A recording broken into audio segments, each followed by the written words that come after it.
Marc Márquez, the savage return of 6 years. That's how long the desert lasted.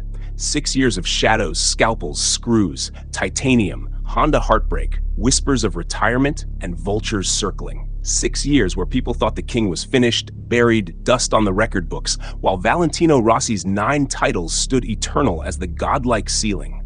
But what they didn't count on? Rage doesn't rust. Talent doesn't retire itself. And killers don't forget how to kill. Now it's September 2025, and Marc Márquez goes to Motegi with a blade sharpened by fire, carrying a 182-point lead, staring at a 9th MotoGP crown with 5 rounds still left on the calendar. He says, "Your body knows," and he's right, because his body is a war diary, every scar inked with battles survived. He isn't chasing a title anymore. He's about to declare dominance in a way this sport has never seen. The breaking point. Aragon 2024, 1,043 days later. Flashback, Misano 2021. His last Honda victory. Nobody knew it then, but it would mark the start of a 1,043-day drought. That's 3 years of exile. 3 years of riding junkyard machinery dressed in Repsol paint. 3 years where surgeons had more laps with his arm than he did on podiums. Every race was a question. Does he still have it?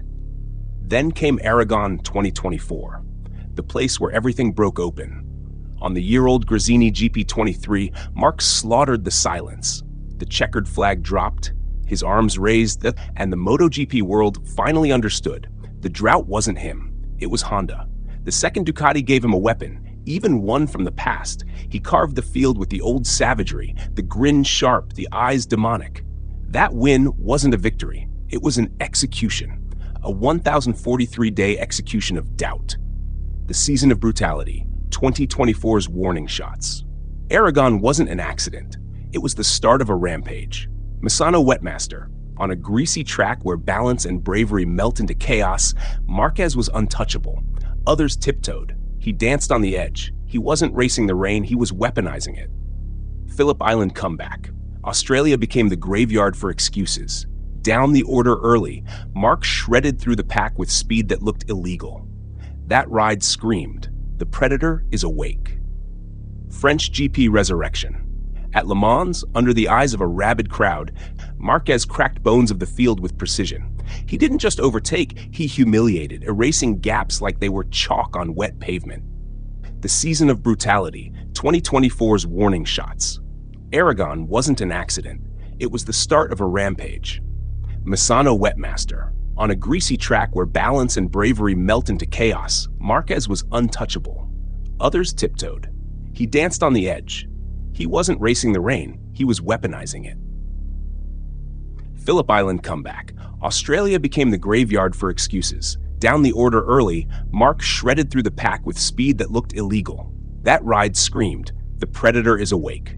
French GP resurrection. At Le Mans, under the eyes of a rabid crowd, Márquez cracked bones of the field with precision. He didn't just overtake, he humiliated, erasing gaps like they were chalk on wet pavement. Catalunya brutality, 2024 GP23. In front of his home crowd, Marc showed the raw savagery of a man done being polite. Every lap was a knife, every overtake a scar left on the field. He wasn't interested in mercy. He wanted to remind the grid that even on a year-old Ducati, he was still the executioner. Every comeback, every fight, every flash of brutality on that year-old GP23 forced Ducati's hand. Gigi Dall'Igna looked at the data, looked at the demolition, and realized, leave this man in satellite exile and Ducati's empire risks collapse. So they made the U-turn. Martin got dropped, Marc got crowned in red. And 2025 became destiny. 2025, brutality with maturity, insanity with experience. This season is not just dominance, it's domination wrapped in wisdom. The Márquez of 2014 was a meteor, exploding, scorching everything in sight. The Márquez of 2025 is something scarier, calculated savagery. He knows the limit, he knows the pain, he knows the machine beneath him is clay, and he bends it until it obeys. 11 Grand Prix wins, 14 sprint wins, a 182-point margin, 5 races still left. He's playing chess while everyone else is learning checkers. But here's the real terror. He's humble. He laughs, he praises rivals, he plays the calm professional. Then Sunday comes and he rips throats. Catalunya proved it. He can gift his brother a win 1 week and crush Bagnaia the next without blinking. That balance of humility and cruelty, that's not human. That's a weapon who has mastered himself. Alex Marquez, brother, rival, pawn. Only Alex can delay the coronation mathematically. But even that's fantasy. Marc knows Alex is riding out of his skin, holding a 93-point lead over Bagnaia for a Marquez 1-2 in the championship. That's history in itself. This season is not just dominance. It's domination wrapped in wisdom. The Marquez of 2014 was a meteor, exploding, scorching everything in sight. The Marquez of 2025 is something scarier. Calculated savagery. 11 Grand Prix wins, 14 sprint wins, 182-point margin, 5 races still left. He's playing chess while everyone else is learning checkers. And Catalunya 2025 said it all. Marc could have broken his brother Alex, could have taken the home victory, but he lifted. He gave the win to blood, not ego. That wasn't weakness. That was a king's calm, the maturity of someone who knows his empire is already untouchable. The gesture said, I can destroy, but I can also choose not to. But make no mistake, Alex isn't the protagonist here. He's the supporting character in the blood opera his brother conducts. At Catalunya, Marc showed mercy. At Motegi, he won't.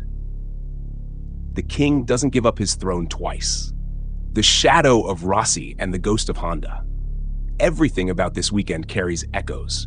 Rossi's 9 titles still hang in the air. Fans of yellow still chant, still dream of their god untouched. But if Marc closes this 9th crown in Japan, the yellow shrine cracks. Suddenly, Rossi isn't the eternal god. Suddenly, Marc is shoulder to shoulder with him, still young enough to chase 10. And Honda? They're just ghosts in the paddock now. Marc's ex-prison, the team that buried him, watching him about to clinch on Ducati must taste like glass. They chained a lion, then acted shocked when he broke free and shredded them from the outside. The final kill, Motegi, awaits. So here we are, Motegi, a track where Marc Márquez has bled, battled, and celebrated before. This time, he arrives not to score points, not to protect a lead, but to slaughter the final formality. His own words confirm it. That means fighting for the victory, even if the title is in the game. Understand what that means. He's not playing percentages. He's not waiting for math to deliver him champagne. He wants the crown stained with victory, baptized in speed, baptized in Japan, the homeland of the factory he abandoned and exposed. That's narrative perfection.